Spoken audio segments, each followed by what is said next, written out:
Hello to all of you. My name is Hemant Rathore, and I'm here to present the work Robust Malware Detection Models, Learning from Adversarial Attacks and Defenses. The other co-author of this paper are Adithya Samavedhi, Sanjay Sahay, and Mohit Sewak. First of all, let me thank DFRWS USA 2021 for accepting this work and allowing me to present the work in the forum. So let's start with outline. So we will first start with introduction, followed by literature review. Then we will talk about the research motivation and the proposed solution. Finally, we are going to discuss the experimental results and conclude with conclusion. So let's start with introduction. So let's start with the basic definition of malware. The term malware comes from the term known as malicious software. According to NIST, malicious software enters the computer system without user's authorization and do some undesirable actions like stealing of confidential information, sending some spam SMSs, bringing down the servers, etc., etc. Malware include viruses, worms, trojans, ransomware, etc. Initially, malwares were developed to show one's technical knowledge or skill, right? But now today it's a profit-driven industry. According to Forbes 2020 report, cybercrime will cost around $10.5 trillion annually by 2025. Of course, these malware attack a computing platform. So let's talk about the computing platform known as smartphones. The number of smartphones has been growing exponentially in the last decade. Right, so here the graph on the left-hand side shows the number of smartphones shipped in the last decade.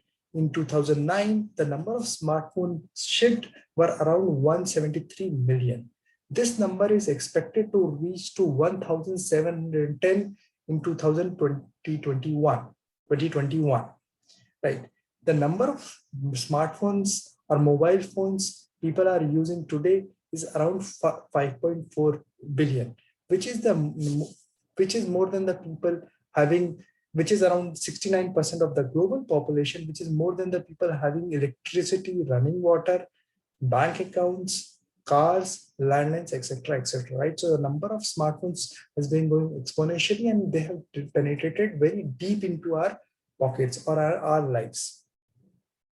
Right. Of course, these smartphones use operating system for resource management. If we look into the smartphone operating system market in 2009, it was pretty divided, right? With players like BlackBerry, Symbian, iOS, Android, etc., etc. But if you look today, it is having a duopoly of Android and iOS, with Android having a market share of around 85% and iOS is having a market share of around 15%. Right. So that is why we have chosen Android smartphone for analysis in this paper.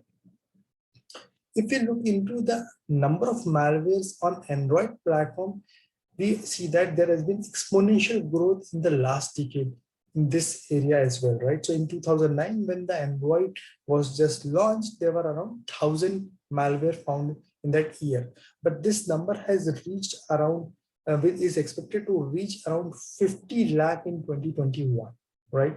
So the growth has been growing, the growth of number of malware has been growing exponentially here, right? And that is why we are building Android malware detection system, right? So let's talk about literature review already done in this domain, right? So this figure talks about the malware analysis and detection done by different researchers in this area, right? So malware detection system can be built based on the platform, right? It can be built for Android, it can be built for Windows, it can be built for Linux, etc., etc.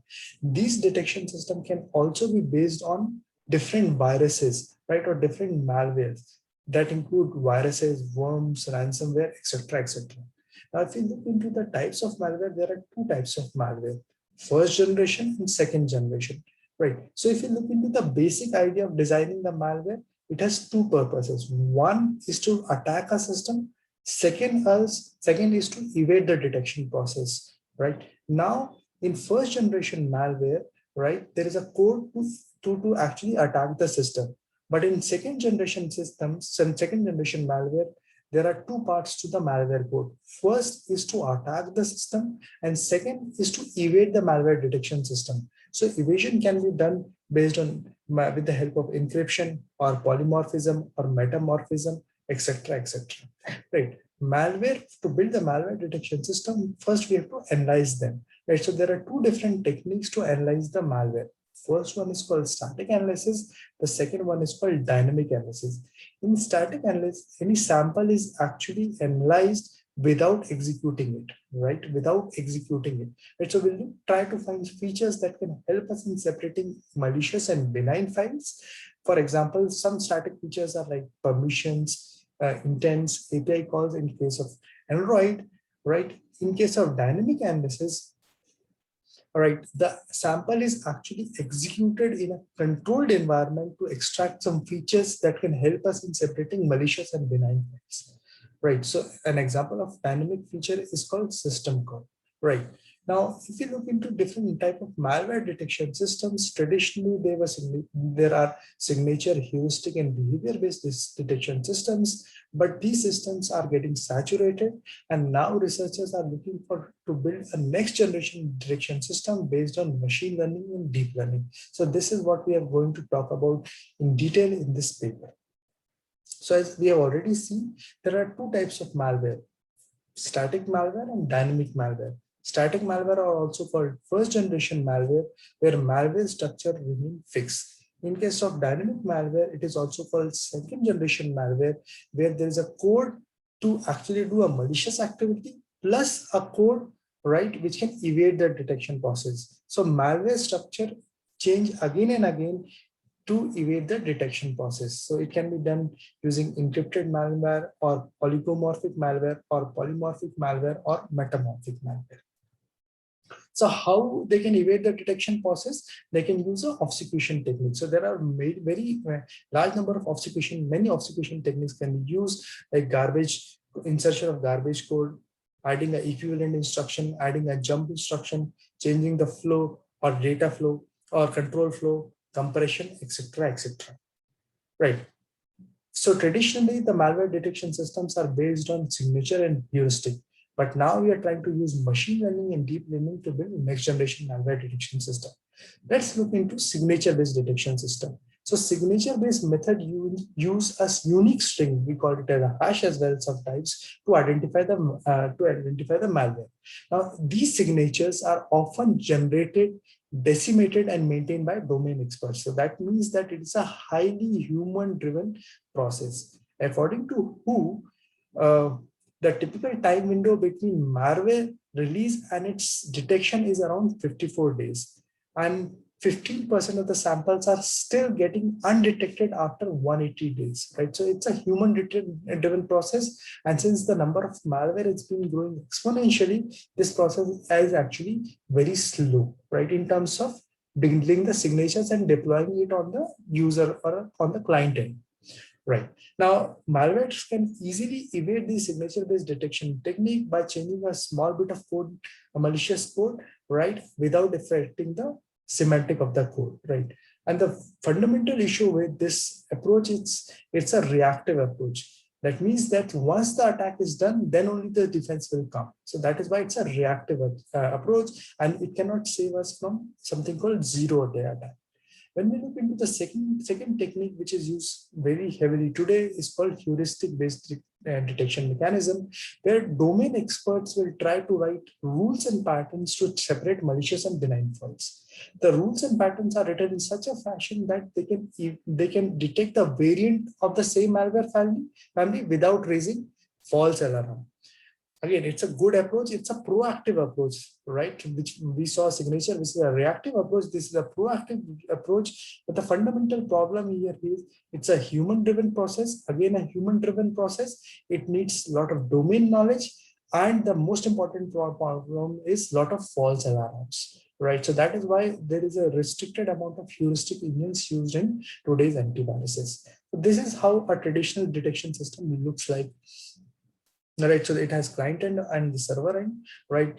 So client end is typically a laptop, and server end is on the antivirus side, right? So antivirus will scan internet to find new malicious sample. Once they find it, they will try to generate a signature for it. That signature is stored in their database, and it gets synced up on the our laptops when we update definitions, virus definitions, right? We do it every day, right? And once the virus definitions are updated, when we run the scan, right, each test file is will generate its own signature, and that signature is matched with the signatures already there in the database. If there is a match, then there is an alarm, and then that file is essentially deleted or quarantined.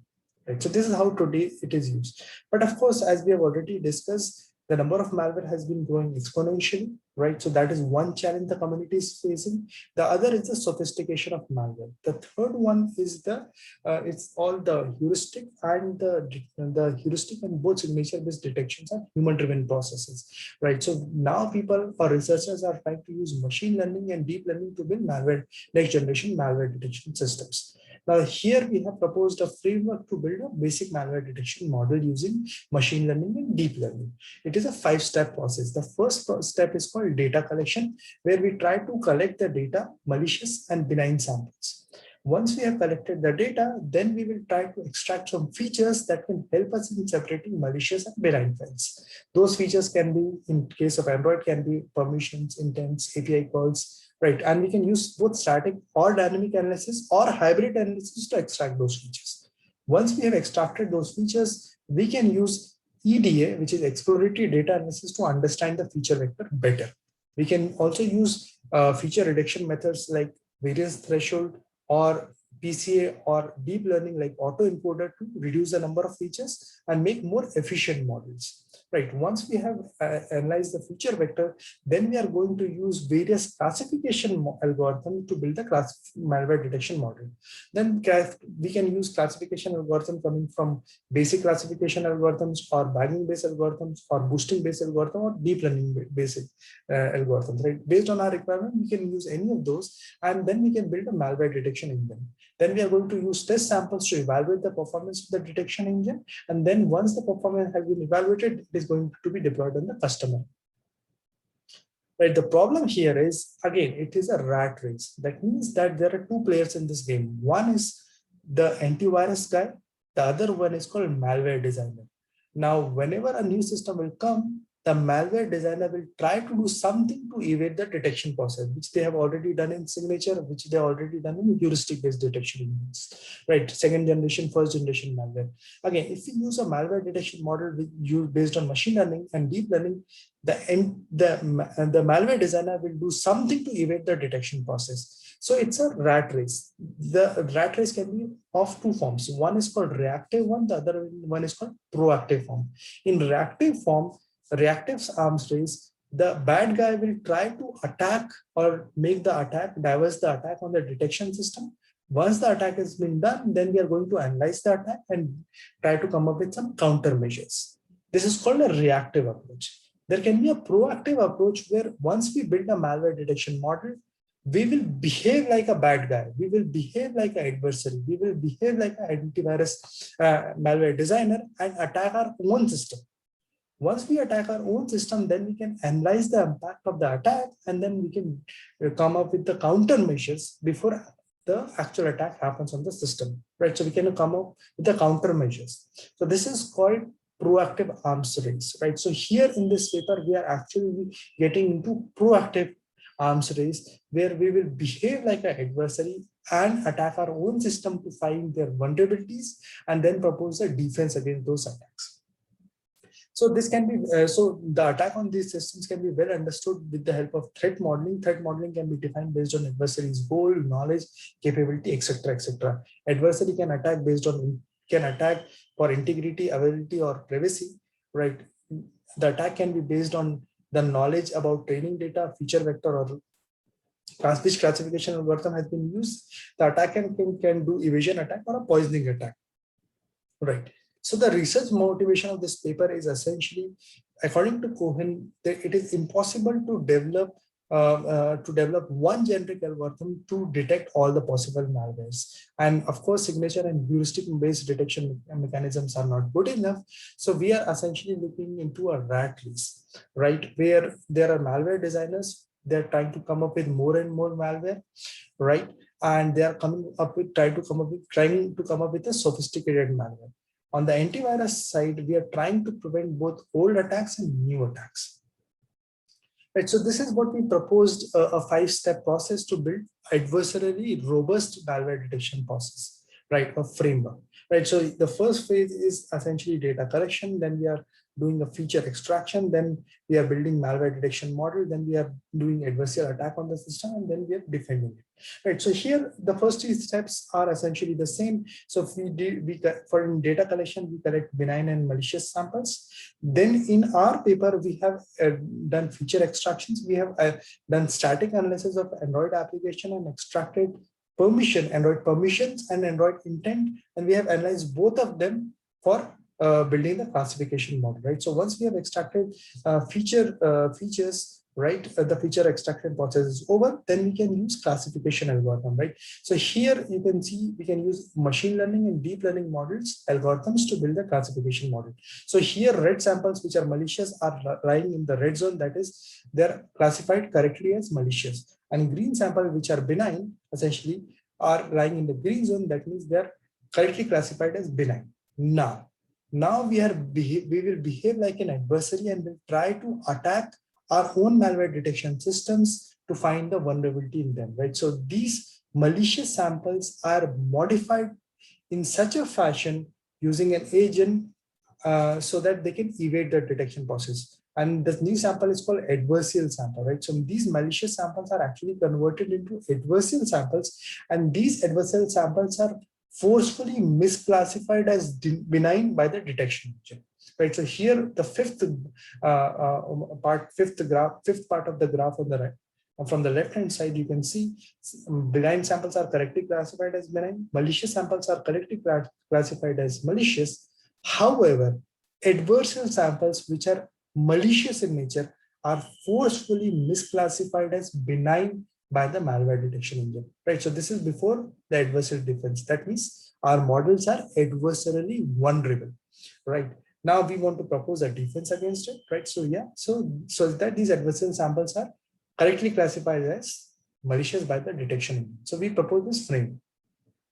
So again, as I said, right, we will behave like an adversary to attack our system. So we propose a GAAN-based attack, where we are actually finding the gradient of the samples, and then we are actually attacking it. So this is the algorithm to actually devise the adversarial sample come from the malicious sample. So first we actually train a neural network against the data set. Then we will try to find gradients against all the features, and based on the gradients, we will first sort the gradients, and then we are going to add the feature having the highest gradient in the malicious sample to convert that into an adversarial sample, right? So you can look into the algorithm for more detail, and if you want, you can look into the paper as well. Right. So this GAAN attack is tested against different classification, 12 different classification algorithm, coming from classical machine learning to bagging-based algorithm to boosting-based algorithms to DNN-based algorithms. Right. From decision tree to support vector machine, from random forest to ET to bagged SVC, from gradient boosting to adaptive boosting to extreme gradient boosting, and we have 4 different DNNs with 1 layer, 3 layer, 4 layer, and 5 layer. Right. So we have analyzed all the attack against all these malware detection models built with all these algorithms. Right. Of course, how do we measure the performance? With the performance measure like true positive, false positive, true negative, and false negative, and we can derive accuracy, precision, recall, and fooling rate based on that. So most of them you already know, but let's talk about the fooling rate. So the fooling rate essentially talks about how many malicious samples we are actually able to convert into adversarial samples with the help of the attack, right? So how many M samples are converted into adversarial sample using GAAN attack? That is essentially my fooling rate. So let's talk about the experimental results here, right? So as I said, we have extracted 2 different features, Android permissions and Android intents.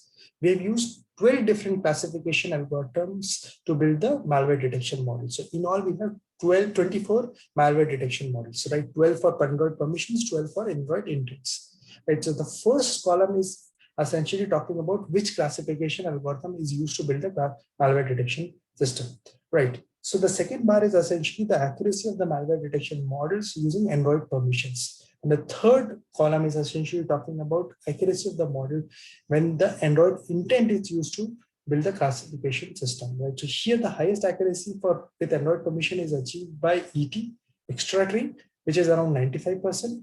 And the highest AUC is achieved by, again, ET, which is around 96%. For Android intents, the highest accuracy is achieved by random forest around 81%, and the AUC is around 92%. Accuracy with Android intents is less than the permission, but if you look into AUC, both of them are pretty balanced. Once the malware detection models are built, then we are going to attack. We will behave like adversary and attack our own system. Right. Once we attack our own system using GAAN attack, we will know that what is the performance with the help of something called fooling rate. Right. So here, if you see the graph, this is the fooling rate when we use permission-based malware detection models based on GAAN attack. Right. So the y-axis is essentially talking about the fooling rate, and x-axis is talking about how many modifications is done in each malicious sample. So if you do one modification, we are able to convert 25% of the malicious sample into adversarial sample that are forcefully misclassified as benign by the detection engine, right? And if we use 10 modification, we can convert all the malicious sample into adversarial sample, right? Against any classification model built using 12 different classification algorithms, right? So we can fool any classification algorithm. Right, this is what we want to claim, right? So the attack was so powerful. Same experiment we did with Android intents, and here also with one modification we got an average fooling rate of around 25%, and with 10 modifications we were able to fool we were able to convert 95% of the samples and fool almost all the classification algorithms, right? So this is the graph which shows it. Right, we also try to find which permissions or which intents are actually getting modified majority of the sample times to convert into adversarial samples. So here is the list of 10 permissions which are getting modified maximum number of times, right? So we can see limited number of permissions are actually getting modified or getting added into the malicious sample to convert into adversarial sample. These graphs are essentially talking about which intent is getting modified majority of the time. So let's talk about the defense now. Once we have attacked the systems, let's talk about the defense, right? So once we attack the system, right, the accuracy of the model, which is around 95% for permissions, right, was reduced to around 50%, right, once we attack the system, right? Now we propose 3 defenses: adversarial retraining, GAAN defense, and hybrid distillation. In adversarial retraining, we retrain the model with adversarial samples and their correct label. In GAAN defense, we generate adversarial sample using GAAN, and in hybrid distillation, we use distillation coupled with adversarial retraining to make the defense, right? So once we have built, first we have built the basic classification model where we have achieved an accuracy of around 95%. Then we attacked our own system when the accuracy was reduced to 50%. Right here you can see, which is the blue graph here. Then we actually use 3 types of defenses: adversarial retraining, GAAN, and hybrid distillation. And then we build the models again, right? And then we re-attack the system. Once we re-attack the system, you can always see that the red, yellow, and green bar are always better than the first attack, right? Which is the blue one, right? So we are saying that our models are adversarially superior once we actually apply the defense. Right? Again, we are getting some fooling rate, but we are adversarially superior. This case we saw with Android permissions, and the same case we saw with the intents as well, right? So after the adversarial retraining or GAAN or hybrid distillation, the adversarial robustness of all these models were improved, right? We saw this pattern across all the classification algorithms. So finally, to conclude, we have what we have seen is machine learning and deep learning can be used to build malware detection models, but these models might be vulnerable to adversarial attacks. So we first behave like an adversary and propose a GAAN attack, which is an evasion attack with a gray box, right? With the GAAN attack, we got a fooling rate of around 98% for 12 permission-based and detection models, malware detection models, and for on an average around 90% for intent-based malware detection models. After applying the defense, we were able to improve the adversarial robustness of all the detection models, almost all the detection models. So the future work in this domain is around, we can look into the explainability of these attacks, right, and defenses. And the other part is about incremental learning of how we can implement incremental learning in malware detection models. Labeling is again an issue, and so on. So thank you all for listening to the presentation. If you have any queries, please drop me a mail at hemantar@goa.bits-pilani.ac.in. Thank you all for listening. Take care. Bye-bye.